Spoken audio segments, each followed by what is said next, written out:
Selamünaleyküm arkadaşlar. Ben İzzettin Üser. Kanalımıza ve videoya hepiniz hoş geldiniz. Bugün yeni bir videoyla sizlerle birlikteyiz arkadaşlar. Arkamızda görmüş olduğunuz gibi koyunlar, köpekler, doğayla iç içe olan bir yerdeyiz. Neredeyiz diye sorarsanız da Afyon iline bağlı Tınaztepe kasabasındayız. Dağda Yaşam ailesini ziyarete geldik. Şu an videoda birlikte olacağımız Dağda Yaşam ailesinden İlkay abimiz var. Bugün Dağda Yaşam ailesinin çiftliğini sizlere tanıtacağız. Sizler de arkadaşlar videomuzu beğenmeyi, paylaşmayı, kanalımıza abone olmayı unutmayın diyorum. Hemen buradan İlkay abime geçiyorum. İlkay abi selamünaleyküm. Aleykümselam. Nasılsın abi? Şükür kardeşim. Abi bu ne iş, bu ne mücadele? Hiç durdurak yok. Durmayacağız. Durarsak zaten yorulduğumuz andır, kazanmadığımız andır, bittiğimiz andır. İlkay abi, şimdi bizim izleyenlerden illaki seni tanımayanlar vardır. Onlar için kısaca bir kendimizi tanıtabilir miyiz? Dağda Yaşam ailesiyiz. Neden Dağda Yaşam ailesi? Dağda kalıyoruz 12 ay boyunca. Devamlı buradayız. İsimle yaşantı birebir zaten uyuşuyor. Devamlı burada bu mücadeleyi veriyoruz. Koyunlar olarak, aile olarak. Yani bir aile olarak bir dağ sevgimiz var. Bu da atalardan geliyor bize.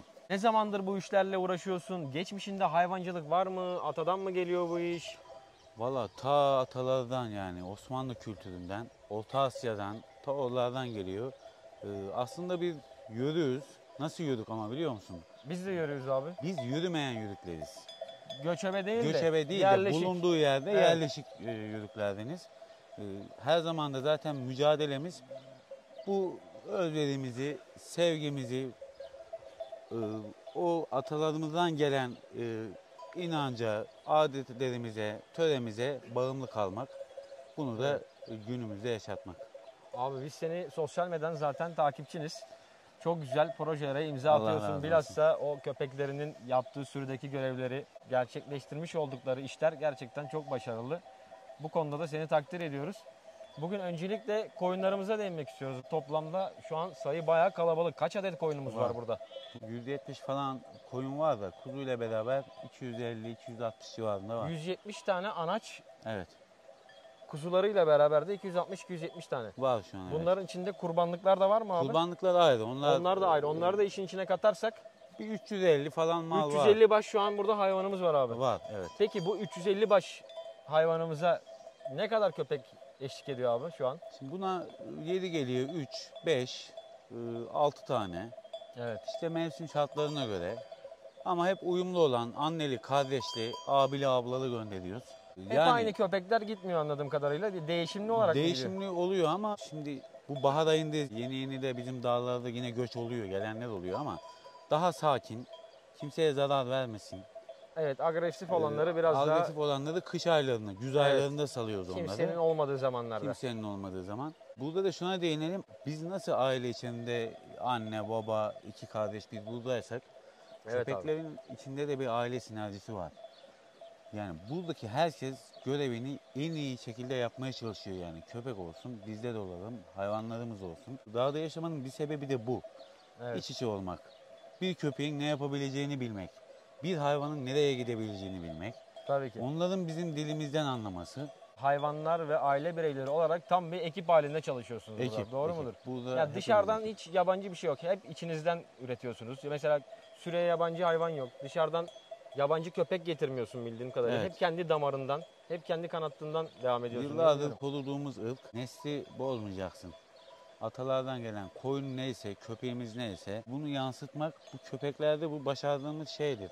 Onlar konuşmuyorlar ama biz onların ne yapmak istediğini biliyoruz. Onlar da bizim Burada kullandığımız koyun ırkı nedir? daha öncesinde bir farklılıklar yaptık. Evet abi. Kıvırcıktır, daha farklılıklar. Hatta o kıvırcıklardan kalanlar da var içinde. Şu an. Gördüm işlerinde. Yavaş yavaş ama kuyrukluya döndük. Dağılış ve kangal yapıyoruz.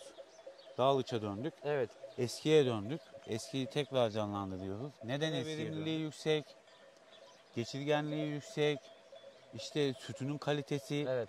etinin kalitesi ve kuyruk yağının şifası, hastalıklara karşı, işte romatizmalara karşı dağılış koyunu şifa demek. Kuyruklu Her koyun. yani zerresi bir şeye bir faydası var. Doğru Her mudur? şeyinin bir şeye faydası var. Etinin daha lezzetli olması, yani şimdi diyorlar da çocuklar ben koyun eti yemem. Neymiş, kokuyormuş falan. Evet. Değil, biz yanlış koyun işte. Tercihinden dolayı oluyor. Merada yayılan bu koyunların, dağılışların etini yersen dersin ki ya biz et falan yememişiz dersin ya. Bu konuda iddialı mıyız Tabii, abi? Mesela kesinlikle. bizim şöyle söyleyeyim, Türkiye'ye zaten geçtim. Dünyaca ünlü bir kıvırcık kuzumuz vardır, namlı. Kıvırcıkla yarışır mı yani bu da lezzet takımından? Daha üstündür. Belki o kadar bir reklamı yok bu dağlıç koyununun. Dağılış neden yok? Nesli tükendiği için yok. Neden abi? Bizi özendirmişler dışa bağımlı olarak. Demişler ki ya bu 2-3 doğuruyor. Dağılış tek doğum yapıyor. İşte dağlıtın süt oranı biraz düşük. Evet. Aslında dağılıştaki kalite, enerji, protein hiçbirinde bulamazsın. Dağılıştaki bir de şöyle bir şey var. Dağılış bir tane doğursun bir taneyi büyütür hemen. Dağılış koyunu ilaç istemez, iğne istemez, Dayanıklıdır. yem istemez. Yem ne istemez? Yerse kuyruğundan yer az bakarsan. Yani yokluk ama insanı şenlendirir, berekettir. Gariban koyunudur diyebilir miyiz buna abi? Garibandır, yolunu açar. Ne kadar çoğaldığını bilemezsin. Çoğalır gider hemen. Üretene ekmek verir Tabii, yani. Doğru bir de mudur? zevk verir. Evet. Onun yaylamını izlerken falan insana şevklendirir. Abi peki bölgemizde şu an dağlıç koyunu bulunuyor mu? Çok nadir. Afyon bölgesine özel bir ırk mı bu? İç Anadolu'ya özel. İç Anadolu'ya Eski özel bir- Osmanlı'dan gelen bir ırk. Ta Osmanlı'ya kadar Tabii dayanan bir ırk. Osmanlı'da savaşlarda askeri birliğin yanında giden sürüler. Anladım. Dağılış koyunları. Ama görsel olarak da tam bir kangal koyununu da andırıyor. Tabii. Kangal biraz daha kaburgası fazla olduğu için 9 kaburga. Dağılış. Daha sallı mı oluyor? Kangal kangallar? daha büyük, oluyor. Dağılış biraz orta oluyor. Yani bir kangalla dağlıç birbirinden ayrılan özelliklerden bir tanesi salı. Mesela başka nereden ayırabiliriz abi onu? Kaburga fazlalığı. Evet. Mesela kuyruk yapısı da çok benziyor. Kuyruk yapısı benziyor ama dağılış kalp kuyruktur. Kalp deridir şöyle. Evet. Kangal 3 kuyruktur. Ama şunu soracak olursan dağılışın kuyruğu mu Sivas Kangal koyunun kuyruk yağı mı dersen Dağlıçın. dağılışından hiçbir şey çıkmaz. Anladım. Düşünsene iki kuyruğun tadında bile fark oluyor. Evet abi. Eskiden derlermiş ki ya iki tane adam oturdu da bir tane kuzuyu yedi kalktı derlermiş. Hangi kuzuyu yemişler? GDO'lu yem yemeyen kuzuyu. Evet. Merada yayılan bu dağılış koyunlarını yemişler. Tenekede pişirmişler de bitermiş de tenekeye hepsi bakarmış yani. Biri kapıp da tenekeyi yani dikecek. Yağını dikerlermiş. Yağını ya. bile Tabii, içiyorlarmış. tabii, Yani. O tenekeyle kadar ya. hastalarmış demek ki dağlıç Tabii, koyunlar. tabii. Biz dedelerimizden, babalarımızdan duyarız ya. Adam içmiş de en son tenekenin yağını gadaya atmış, gadaya dikmiş. İnşallah bundan sonra da senin vasıtanla bu dağlıç koyunun da dağda yayılması dileğiyle diyelim abi. Ne diyelim? Zamanında ne dediler? Ne dediler Ya abi? yağ yemeyin, kolesterol, Evet. iç organları yemeyin, kolesterol. Günümüz neye döndü şimdi? Aman kuyruk yağı yiyin, aman sakat et yiyin, değil mi? Evet. Bunlara döndü. Şifa deposudur. Eskiye geri dönüş var zaten. Her Var. alanda hayvancılıkta da eskiye geri dönüş Bir de bizim görüyoruz çoğu yerde. medalarımız bitki örtüsünden çok zengin. Kekik yiyorlar devamlı. Ballı gevendi, şudur budur. Çok bitki örtümüz çok.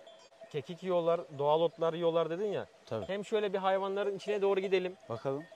Hayvanlarımızı gösterelim. Bir de en önemlisi davarda koyun güden köpeklerimizi göstermek istiyoruz abi bu videoda. Bak. Şu dağılıç. Şu koyunumuz Siyah kafa dağlıç olan, koyunu. Arkasındaki dağılış. Bunlar geçen senenin kuzuları. Bunlar kalp şeklinde. İkiden Tabii, kalp ortadan şeklinde olur. bölünük şeklinde değil mi? Doğru mudur? Evet. Tekli olur. Peki bu dağlıç koyunun abi kuzu verimi nasıldır? İkizlik verimi? %20. Ama yemi bol dökersen %40'lara da çıkartabilirsin. Ama ikiz değil. Bu bir tane versin yeter. Biri versin sağlıklı bir versin, kuzu yapsın. Doğru sağlıklı mudur? verir. Kuzuya çok yanıktır. Yani normal hayvanlar şey olur bazıları. Evet. 2 tane doğurur. Bir tanesini atar, bir tanesini Aynen alır. öyle. Bunlarda öyle bir şey yaşamazsın. Annelik duygusu kuvvetli midir yani? Annetik duygusu müthiş bir şey. Şöyle bir şey var bir de. Evet abi. Bunlar da öyle gece kalkıp da koyun doğurdum falan diye bakma. Sabaha kadar yat, sabah kalkarsın. 10 tane de doğursa onu da almıştır, kusunu emdirmiştir. Öyle doğuramadı, vay şöyle oldu, bunu da yaşamazsın. bu Vallahi çok koyunlarda. güzel abi. Yani en çok yaşanan problemlerden bir tanesi zaten. Ya biz nöbetler tutuyorduk sabaha kadar ötük koyunlarla. Değil mi? Emzireceğimde 2 saate bir telefon acaba ayarlardık. kuzusunu alacak mı, almayacak mı? Hep bunlar problemdi. Bu koyunda bu sorunu yaşamadık. hiç. Ekli bulamazsın kolay kolay, ekli olmaz. Maşallah, Ekli dediğinde şey maşallah abi. anasının almadığı. Gece uykuların bölünmez, yat sabaha kadar. Abi peki bu dağlıç koyunu et ırkı bir koyun mudur? Süt verimi de var mı? Süt verimi nasıl var? Bunun sütü tam yağlı. Evet. Muhteşem bir sütü vardır. Bunun peynirini yesen ya böyle bir lezzetli peynir yemedim dersin. Az çıkar ama full yağlı. Enerjisi, proteini çok yüksek çıkar. Her zaman dedim kuyruklu koyun peyniri yoğurdu yiyeceksin. Evet. Mesela ortalama ne kadar süt sağıyoruz bir koyundan? 1 litreleri yakalayabiliyoruz mu? Yok. Yakalayamıyoruz. Dağılışta yakalayamazsın litreyi. Yarım Ama litre, dağılışın 700 gram. yarım litresi ötekinin 1 litresine bedeldir. Anladım. 2 litresine Mesela bedeldir. 5 kilodan bir kilo peynir çıkıyorsa Tabii. bundan 3 kilodan bir kilo peynir Aynen. çıkıyor. Ama işte Buradan o anlayabilirler. lezzet, tamak, O aroma değil mi? onun yağı Ya o bir de bambaşka bu bir şey. Yani. lezzet bir aroma bir de bu meradan da kaynaklanıyor abi. Merada dediğin gibi doğal besleniyor. Fenli yem yok. Yerse hayvanlar sadece büyük ihtimalle soğuk aylarda. Onda da arpa Aynı ezmesi ve Onlara şey yanında veririz. takviye besinler veriyorsun. Mısır veririz, yulaf veririz, Evet. çayır otu veririz. Yine doğal besleme. Yani her zaman diyorum yem çözüm değil. Yem çözümü Bize değil, değil mi abi? dayanıklı, ilaç görmeyen kuzuyu alan ve aldığı kuzuyu da büyüten bize mal lazım. Ben 3 tane doğurmuş, 3'ü 20'şer kilo vermiş. Ne yapacağım ben onu? Bana 5 tane doğursa ne yapacak bakamadıktan sonra? Abi peki burada şimdi senin videolarından gördük. Çobansız sürü Evet. videolarını çok izledik. Yok GPS Kangal olsun. Birol abi de burada bugün. Çoğu videolarını Birol abiden izledik açıkçası. Güzel de içerikler ürettiniz. Ya biz ilk gördüğümüzde inanamadık buraya gelene kadar. Türkiye'de ve dünyada tektir. Nasıl alıştırdın bu köpekleri abi bu çobansız sürüye? Alıştırmadım işte. Bizim köpeklerle olan iç bağımız ve bu köpeklerin ırkının bozulmaması, aynı soydan gelmesi, köpeklerin dilinden anlamak. Yani çobansız sürü ne? Biz böyle hani Haziran aylarında falan böyle küçük kuzular falan ayırır, abi. sağımlar biter. Sür ister 2 gün gitmek oynar. Mesela akşamları gece kapamayız, sabaha kadar yayılsın koyun. Gitmeyiz, köpekler gider. Ha diyeceksiniz ki ya koyun kuzuladı mı ne oluyor? Koyun kuzulasın köpek bekler. Bunlar Başında bölününce- bekliyor mu abi Merada? Ayrılmıyor mu? Bekler ayrılmaz Hayatta. kesinlikle. Var. Bununla ilgili çok videolarımız var. O zaman sen ne yapıyorsun? Koyun geliyor, bakıyorsun köpek yok. Köpek eksikse koyun eksiktir. Evet. Ya da bölünmüştür 10 tane 20 tane. Hemen bir arayışa mı çıkıyoruz o zaman? Evet. Türkiye'de zaten bu köpeklerin de bir belgeseli çekildi. TRT belgesel, Onu da izledik. belgesellerde de yer aldılar. Belgeselde yer aldılar. Televizyon kanallarında çıktılar, programlarda gördük. Gerçekten bayağı bir nam saldı köpeklerin Var. özellikleriyle. Köpeklerimiz gerçekten bilmiyorum da sadece konuşmuyorlar. Biz bunlarla falan hadi gidin koyuna falan yapmıyoruz. Bunlar kendi gider koyuna çıkar gelir. Evet. Şeyimiz olmaz. Onlar bizim ne demek istediğimizi biliyor, ne yapmamız istediğimizi görevini de biliyorlar. Burada yatan köpeğimiz var mesela bir abi. Şöyle izleyenlere göstersek, kaldırsak. İsmi neydi Bak, köpeğimizin? bu yargı. Yargı mı? Gel yargı. Gel oğlum, gel oğlum, gel. Allah Allah Allah. Abi maşallah cüssü olarak da çok iri köpeklerin. İrilik var mı? Bu köpek mesela bizim orada iri köpek sürüde yazın iş yapmaz derler. Hiçbir sıkıntı yaşıyoruz mu hayvanlarla ilgili? Bunlar yok. Bunlar da yaşamazsın ya. Bunlar zaten kangal olduğu için bunlar mera odaklı, dağlık alanlar. Bunlar da böyle yer olacak. Mesela annesi, bu bir oğlan kardeşi, 2 ablası, bir tane enik yeğeni. Bunlar böyle gidiyor koyuna. Abi bunlar kangal Kangal. fenotipi aynı kangal tipine benziyor. Gel. Oğlum. Arkadaşlar şu kafayı falan görüyor musunuz? Şöyle bir göstereyim. Gerçekten devasa köpekleri var İlkay abinin. Bu da annesidir. Ve İbera'da da Davar'da da gerçekten süper işler yapıyorlar. Tabii. Bu da annesi mi abi? Bunun annesi, dediğim gibi aileye gidiyorlar koyuna. Babaları da Bu arkada. köpeğimizin ismi ne abi? Bu da prensesimiz. Prenses. Kızımız. Yani bunun var 13 yaşında falan, 12-13 yaşında. Ama Bu- devamlı soyu sürdürenler. Prenses, meşhur prenses bu mu? Orhun'a vermiş olduğun köpek. Ha bu. Ona enikleri yetiştirmesi için vermiştik onu Evet, yavruları. evet. Maşallah.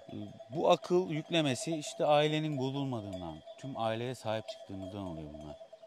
Abi bu köpekler şimdi Davar'ı bu Mera'da gidiyorlar. Davada güderler. Peki yabani hayatla mücadeleleri? Hiç sorun yok. Kurt tepkisi olsun. Mesela 5 köpek varsa 5'i de gitmez.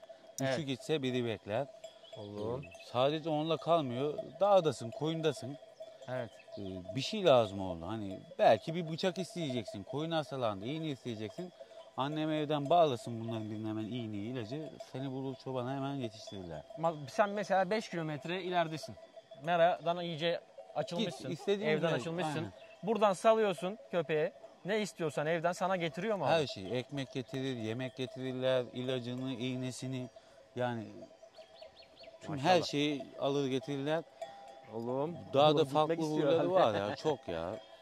Bunlar Abi, mesela abi gerçekten- yargı değil mi bunun ismi? yargı. Yargının daha önce böyle kurt devirmişliği var mı? Yaşı kaç yaşında şu an mesela yargı? Yargı daha 2,5 yaşında o. Daha genç o zaman. He, tabii kurt soyaklamaları falan olayları çok oluyor da bizim dağlar çok engebeli arazi demelimiz ama fazla da kurt da şeyi görmüyoruz. Kurt akıllı hayvandır. Senin Ee, köpeğinin de olduğu yere zaten tabii, büyük tabii. ihtimalle kurt da gelmez diye tahmin ediyorum. Bir de bu çanlardan kurtlar falan sürüyü tanır. Aynen. Hangi sürünün ne olduğunu tanırlar. Kaç köpek var bu sürüde? Her şeyden Bilir, her haberdar şeyi değil mi? Bu bilir. hayvanlar da Her zeki şeyi hayvanlar. bilir. Çünkü bunların görevi de bizim sürülerimizi korumak. Bizimle bir aile olarak yaşıyorlarsa bunun sebebi de nedir? Bu sürüleri korumak. Bunlar bu sürüyü korumasa zaten bizde böyle bir aile sinerjisi olmaz bunlara karşı. Herkes görevini yerini yapıyor. Hayatta da bizlerde de öyle. Biz de görevimizi iyi şekilde yerini yaparsak hayatta başarılı oluyoruz. Aynen öyle abi. Vallahi gerçekten şahane köpeklerim var abi. Biz de hasta kaldık. Bu işi yapanlar eğer dağda hayvancılık yapıyorlarsa ve kurtlarla ilgili, çakalla ilgili başlarında bir dert varsa bence seni bulmaları lazım abi. Köpeğin kurt gibi akıllı olması gerekiyor. Köpeğin görevi kurttan verdirmemek. Amacı odur zaten köpeklerin. Gerçek bir daval köpeği koyunu güdüyorsa sevdiğinden bir yana bir de o sürüye zarar gelmemesini ister. Evet abi. Bununla ilgili de çok içeriklerimiz, videolarımız var. Dağda Yaşam diye YouTube kanalımız var. İlkay abimizin zaten çoğunuz tanıyorsunuz da tanımayanlar için tekrardan hatırlatıyorum. Oradan da yaptığı işleri görebilirsin. Köpeklerin merada çalışmaları, her şey YouTube kanalında mevcut. Gerçekten takip etmeniz gereken bir kanal. Bence hemen bir göz atın derim. İlkay abi peki kuzuları nasıl değerlendiriyorsunuz burada? Bizim şimdi burada izlettiğin şey yok. Eskiden sütçüler falan oluyormuş ama şimdi yok da. Evet. Kuzularda kesim yok. Afyon'da. Kesim Kuzu yok. kesimi yok. Mezbahane Böyle bir- vardır ama mezbahaneler yok mu abi? Yok. Bir iki yerde az kendilerini kesim yapan var böyle. Küçük baş mı tercih edilmiyor ya da Küçük burada? baş tercih edilmiyor bir. Valla eskiden aslında bizim atamız soyumuz küçük başmış. Büyük baş Yani. değil ama Afyon gibi bir yerde bir küçük baş kesim hamlesinin kesimi olmaması gerçekten üzücü. Yani. Bizi de bu yoruyor.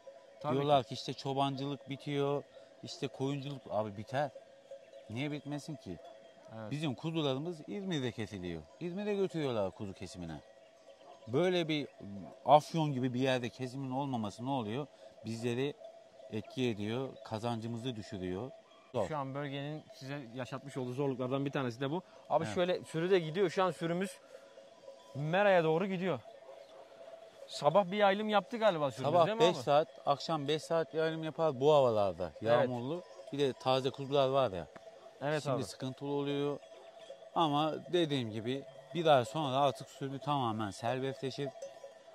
İstediği gibi artık sabaha kadar da yayılıyor. Yani abi köpeklerin hiç bizde işi yok. Koyun Yok, nerede? yok. Köpekler orada. Aynen. Gerçekten koyunu böyle çevreliyorlar. Ya başka hayvan gitsin, bırak eşek gitsin başkasının, tavuğu bile gelse başkasının onu tutarlar. Hayatta sokmazlar yani sürüye. Hiç kesinlikle. Ay maşallah. Öyle bir görev dağılımı var ki bunların arasında bazen izlerken ben de şok oluyorum. Ya biz bunlarla hani kulaklarına demedik, öğretmedik de Evet. nasıl yapıyorlar bunları diyoruz ama yapıyorlar. Bak şu en küçük yavru, En küçük enimiz. bunu dayısı, arkadaki dişi teyzesi, Evet. en arkadaki annesi, yaşlı tuttuğumuzda ninesi. Onlar da aile olarak burada Bak, çalışıyorlar. bak değil mi? aile işte. Aynen Ama abi. her zaman diyorum, her zaman birlikten doğar güç, beraberlikten doğar, Tabii ki. aileden doğar. Allah herkese böyle aileler versin. Ayrılmasın kimse ailesinden, sevdiklerinden, Evet abi. eşinden, komşusundan ayrılmasın. Ölümlü dünyadayız. Amin amin inşallah abi. Abi bir de değinmek istediğimiz konu dağlıç koyununun gebeleştirmekte Mera'da sorun yaşıyor musun? Şimdi sen çok yem vermiyorsun şu an mesela Evet. yaz aylarında. Çünkü sizin buralar zaten hala bahar gidiyor. Bizim oralarda ot kurumaya başladı. Evet. Sadece şu an Mera'dan faydalanıyor hayvan. Sadece meda. Mesela koça getirmek için yapmış olduğun bir işlem var mı? Veya bir yem takviyesi Yok, veya yok. süngerleme. Eskiden bir maceralarla aradık da kesinlikle doğa neyi veriyorsa koyun onu alıyor. Onu da doğasına bırakacaksın. Geldiği zaman geliyor. Şimdi siz yem veriyorsunuz da biz yemin hasını veriyoruz. Bir ay sonra bu tohumlar, otlar tohuma biniyor ya bizim. Evet. O tohuma binince ne oluyor? Bin bir çeşit yem oluyor. Evet abi. Yani kekeğin tohumudur. Aslında yemlenmiş oluyor hayvan doğru mu? Tabii tabii hem en iyi şekilde yemleniyor Evet. ve onun etini yediğinde bir koku gelir böyle mis gibi. Ama öyle koyun kokusu değil. Baharın verdiği, çiçeklerin, tohumların verdiği bir koku gelir. Gerçek yemlememiz o. En iyi yemleme de o. Bu da hayvanların koça gelmesinde katkı sağlıyor illa ki Katkı yani. Hiç sağlıyor. herhangi bir bir de takviye yapmıyoruz. Doğal geliyor istediği gibi ama ikinci yıla da performansı daha iyi oluyor. Biz koça getirirsek şimdi ne oluyor? Bir yıl sonraki yılda performans alamıyorsun. Evet. Yemle ayakta tutuyorsun ama başardım sanıyorsun ama başarmadın aslında. Yemle malı ayakta tutuyorsun. Yani biz burada daha çok abi maddi kazançtan çok biraz doğallığa önem veriyoruz gibi. Dedim ya bizim neslimizi korumak, soyumuzu korumak köpeklerde de aynıdır. İşte bu koyunları da beslememizin sebebi Evet. budur. Eskiye dayalı ne varsa onlara sahip çıkmak. Yani bu bitki tohumu da olsa, buğday tohumu da olsa ne varsa biz kendi milli değerlerimize sahip çıkalım. Ömür boyu, yıllar boyu çocuklarımız, torunlarımız falan aç kalmaz. Tebrik ederiz. Ne diyeyim, yaptığın işlerle gerçekten gençlere olsun, izleyenlere olsun iyi örnekler oluyorsun. Bir de sana şöyle bir sorum olacak. Merada yayılan hayvanın kuzularından mesela YouTube takipçilerinin de faydalanabiliyor mu? Bunlara ben biliyorum ki sucuk satışında da var. Bu sucuğu mesela kendi hayvanlarından mı yaptırıyorsun? Büyük baştan yaptırıyoruz Büyük sucuğu baştan ama yaptırıyoruz. haftada bir onu da itinayla yapıyoruz. Haftada bir gün. Evet. Her gün zaten yapamayız. Bir kez yapıyoruz. O da sadece YouTube'daki takipçilerimize. Takipçilerimize. İşte koyun peyniridir. Koyunlarımızın ekmeğidir, peynirlerinden, köy Tavukların ekmeğimizden. yumurtasındandır. Koyun kuyruk yağıdır. Etindendir. İşte adaklığını keseriz. Kurbanlığını keseriz. İzzettin şöyle bir durum var. Evet abi. Burada yaşıyorsan dışa bağımlı olmayacaksın. Dışa bağımlı olursan zaten biteriz. Biz Tabii ne ki. yapıyoruz burada hayatımızı daha iyi konuma getirmek için? Kendi ürünlerimizin reklamını yapıp satışlarını yapıyoruz. Evet. O bizi şevklendiriyor. Mesela bir koyun peyniri alıyorum ama ben o koyun peynirinin yapılışını gösteriyorum. Hayvanların merada ne yediğini gösteriyorum Tabii ki. o koyun peynirinin de yani bizimkinin özelliği bu diye satışını yapıyoruz. Yani görerek alıyorsunuz. Tabii Ne yediğinizi alanlarda bakıyor biliyorsunuz. yani. Doğru değil mi? İlkay yaptı. İçinde bir katkı maddesi yok, bir şey yok. Kesinlikle hiçbir Her şey şey yok. doğal. Bunun da zaten insanlar farkındalığını yaşıyorlardır diye Tabii. düşünüyorum. Zaten koronadan sonra herkes doğallığa, organikliğe yönlendi ama neden daha öncelerde sahip çıkılmadı bizim milli değerlerimize? Niye bu dağılış koyunlar korunmadı? Niye köylümüze kalkındırmadık? Niye bu sosyal medyayı şehirdeki insanlar kullandı da bizlere öğretmediler? Ben sana bir şey söyleyeyim. Köyde Evet abi. şuna inanıyorum. Bir 10 yıl sonra falan sosyal medya okullar açılır bak. Görürsün. Bunun Köylüler için. eğitimini vermeye başladılar. Diyecekler ki ya ürünümüzü satın. Şimdiden ben her zaman söylüyorum. Açın sosyal medyadan ürünlerinizi satın. Yani bunun okulu da kurulur yani. Gerçekten yani sosyal medya çok büyük bir mecra. Üretici için bence herkesin kullanması gereken Köydeysen mecra. kullan. Bir ineğin varsa 10 tane Evet. kullan. İneğin peynirini satarsın oradan. Aynen öyle. Yapılmayacak bir şey yok. Olmayanlar yapıyor. Olan yapmıyor. Günümüz şu an o. Kışın çulluğumuzu yeriz, ördekler işte yeriz, çoğalır, karlardan yeriz, kendi ürünlerimizi kendimiz alıyoruz ya. Evet. Et ihtiyacı dışa bağımlı kalmayız. İşte yumurtamız, şu yumurta hepsi kendimizden. Kıyısında da tavuk yumurtası satışımız olur, gazları satarız. Kışında gaz satışlarımız oluyor. Geçim. Senin iletişim bilgilerini videonun içinde ve açıklama kısmında paylaşacağım. Yani ihtiyacı olan peynir alan varsa marketten alıyorsanız süpermarketten kargoyla gönderimiz var. İlkay Var, abi var. tercih edebilirsiniz. Nereden aradığı önemli değil. Her yere gönderimimiz var. Doğru Türkiye'nin mudur? her yerine Kargoyla gönderiyoruz. anlaşmamız var mı? Evet. Yani Var kargoyla indirimli falan. olarak gidiyordur biraz daha mesela. Ödemeleri bizden oluyor zaten. Kargo Çoğu. dahil mi gönderiyorsun? Kargo sonra? dahil gönderiyoruz. Vallahi İndirimli süpersin. oluyor, Süpersin, kargo dahil süpersin abi. Bizden arayanlara da artık bir %5 bir indirim yapar mısın? Yaparız, sıkıntı yok. Eyvallah. Hiç sıkıntı Abi yok. şimdi kurbanlıklarımız nerede duruyor İlkay abi? Kurbanlıklar çadırda. Bunları mısırla, arpayla besliyoruz şu an. Evet. Bu kurbanlıkları da şey yapıyoruz. Ya biliyorsun ki biz hayvan pazarlarında video yapıyoruz. Yani şu an kurbanlık piyasası bizden soruluyor öyle söyleyeyim. Buralarda nasıl geçiyor şu an kurbanlıklar abi? Fiyatlar nerelerde? Kuzularda şu an kurban yani şeylere göre ölçüyorlar da 250 TL'ye baskılıyorlar ama Canlı baskül şu an biz- 250 TL civarı mı? biz 230'a da veriyoruz, 220'ye de veriyoruz. Kendi malımız şöyle Evet. değil. Kimseden almadık, Kimseyi kimseye geri satmıyoruz çevirmiyoruz zaten. doğru mudur? Tabii 5-10 lira için kimseyi de kırmıyoruz. 2 lira, 3 lira, 5 lira için falan kalp kırılmaz. Adamın durumu yoktur, 15'tir, he deriz, 12 der, şu kuzu var deriz, Evet. he deriz. Yani bu bizim kendi ürettiklerimiz mallar. Elden alıp ele satmıyoruz ki. Yani her bütçeye de uygun kurbanlığımız var. Bir de mesela gelemeyen oluyor. Ya biz dağıtıverin diyor. Öyle demiyoruz. Biz öyle yaparız ama vekalet alıyoruz, Evet. videolar yapıyoruz. Canlı arayıp konuşuyoruz, kesimini yapıyoruz. Her İhtiyaç şey sahiplerine- şeffaf yani değil mi abi? Tabii. Evet. Vekaleti canlı alıp canlı kesiyoruz. Kaç kilo geldiğini tartıp gösteriyoruz.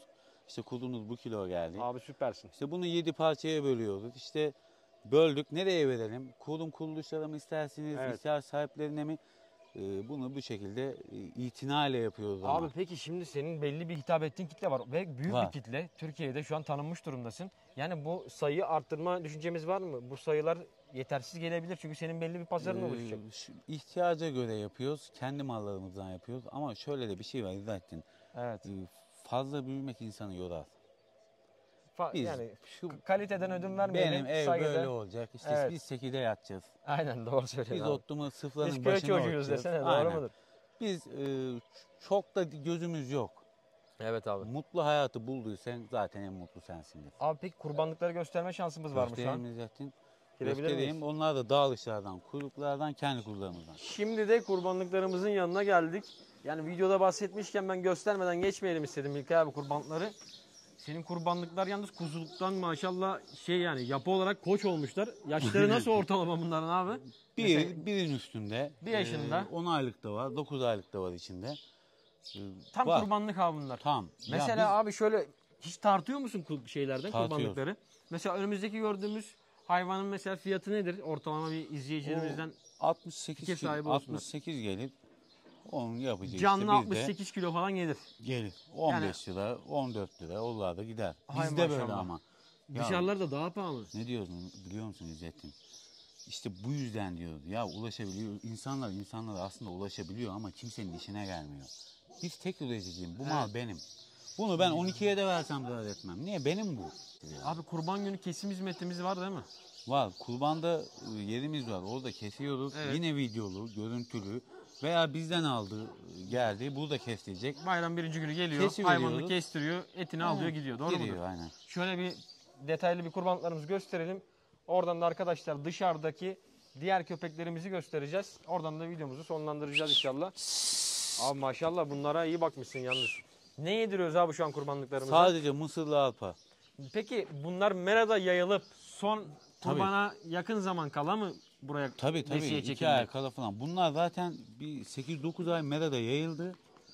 O En son kışın meradaki kapadık. bütün faydalı otlardan bunlar da faydalandı. Aldı. Yani o etin aroması bunlarda da var. Doğru mudur? Şimdi bunlar bizim geçen yılki kuzular ya. Şimdi Evet. koyunun içindeki kuzular gibi. Kışa kadar yayıldılar anılarının dibinde. Meradaki otlardan faydalandılar. En son kurbanı 2-3 ay kala da arpa ile mısır veriyoruz sadece. Evet. Arpa, mısır da zaten bunun olmazsa Daha olmazı. da lezzetlenmesini, Yem falan yağlanmasını sağlıyor öyle etin, değil mi? şudur budur şunun yemidir vermiyoruz abi. Arpa, mısır Gerçekten buna yetiyor. çok güzeller abi maşallah. Allah nazardan saklasın. Amin. Kurbanlık ihtiyacınız varsa dediğimiz gibi arkadaşlar üreticilerden temin edin. Yani biz bu sene kurbanlık yapmıyoruz. İlkay abimiz de şiddetle tavsiye ediyoruz. Bu işin içinde olan birisi olaraktan, hayvancılık içinde olan birisi olarak öneriyoruz. Ve bence piyasaya göre de gerçekten hesaplı kurbanlıklar satıyorsun. Tabii İzzet'ciğim. Yani Afyon'a yakınsanız çevre ilçelerden, kasabalardan, Afyon'dan burayı çok tercih edebilirler diye biliyorum. Abi son olarak da dışarıdaki Bakalım. canavarları gösterelim mi? Şuradan da diyelim sadece biz için değil bu. Yörenizde, memleketinizde varsa böyle köyde, yerde onlara gidin onlardan alın. Tabii ki. Demek tabii ki. istediğim, anlatmak istediğim bu aslında. Aynen öyle. Gidin Yani- emekçi insanları bulun, alın. Emekçi insanlara söylüyorsun. kestirin. Yani emekçi insanlar kimsenin ne hakkını yer, Evet. ne bir şeyini yer. Yemez abi. Değeri neyse hayvanın onu alır. Başka da Tabii, 1 lira tabii. üstüne versen de almaz adam. Almaz zaten. İlkay abi. Son olarak da köpeklerimizi göstermek istiyorum abi. Bunların hepsi birbirinden güzeller maşallah. Şu an mesela kadromuzda toplamda kaç tane köpeğimiz var abi? Şu an 18 tane var. 18 tane var. 18 tane. Bu yeni yetişen dişilerimizden mi? Bunlar 2 yaşında. 2 yaşında dişilerimizden. Zaten çoğunluk dişi ağırlıklı yapıyoruz. Abi çünkü üretiyorsun, sen üreticisin. Ha, bir de üretmekten aciz dediğim gibi koruma odaklı koruyoruz. Bir de çok sevgimiz var. Niye çok dersen vazgeçemiyoruz bunlardan. Abi Kıyamıyoruz. insancılık var mı peki şu an bunlarda? O içlerinde olan Yok var ya mı? çok misafirlerimiz geliyor bizim alışıyorlar. İnsana Biz de alışkınlar, zaten sıkıntı insana yok. yapmasını istemiyoruz. Daha, değil mi? İleride başımıza bir dert olmasın. Çevrede başka insanlara Tabii saldırmasın. tabii yapmasın. İlla ya. ki buraya gelen giden oluyordur. Piknikçisi olsun, geliyorlar. şeyi olsun. Tamamen duygusal düşünüyoruz. Bunlara bakmamızın Bu sebebi erkeğimiz de o. abi, bu Bu cesurumuz. Bunun cesurumuz bu mu abi? parmağı- Videolardan gördüğümüz. Annesi dağda doğurdu bunu. Dağda da parmağını artık gelincikler bir şey yedi bu parmaklarını, kıkırdaklarını. Abi bu ayağıyla bile davara gidiyordu bu. koyuna Doğru gidiyor. mu? Evet. Bu nasıl bir aşktır abi? Koyuna gidiyor bu aile falan. Ama Cesur. bayağı bir yetişmiş maşallah, o da büyümüş. Büyüdü, Kocaman olmuş büyüdü. cesurda. İşte protez falan düşünüyorduk. Olmadı. Merada gezdiği için. Ama önemli olan ne? Bu da bizden, ailemizden biri. Yani bunun parmağı yok, görevi yok falan diye de yabana atmayız. Burada bir yine kara kılçıl şu Evet. an Türkiye'nin gündeminde olan en aranan sorulan köpeklerinden. 15.000 eurolar Görülen 500 15 bin euro gören geçti. köpeğimiz bu mu abi? Aynen. Şöyle bir yakın çekim alabilir miyiz? Belki oradan izleyenler diyecek ki niye vermedin veya şöyle böyle diyecekler ama değil. Aman. İsmi ne abi bu köpeğimizin? Bige. Bige. Bige Ay savaş. maşallah. Ay maşallah. O kamerayı yapıyor şey. Abi peki bu kadroda damızlık olarak duruyor değil mi? Bunlar damızlıklarım, işte koruduğumuz köpek. Bir nevi de koruyoruz. Eski Evet. köpeklerimiz bizim. Eskiler hep. Ya Bunların yani maddi değeri yok bunların. Biçemezsin değerini. Vermeyiz de Maşallah. zaten. Öyle bir şey yok. Abi peki şu an yavru var mı elimizde? Yani Yavru yok. talep edenlere yavru verebilecek miyiz? Şu an şöyle oluyor yavrular bizde. Talep edenin de bizde hep devamlı yavru olmuyor. Neden dersen farklı eşleştirmeler olmuyor. Sadece bu kendi köpeklerimizin arasında olduğu için talep çok mu? Bayağı çok oluyor ama daha da şeyi tercih ediyoruz.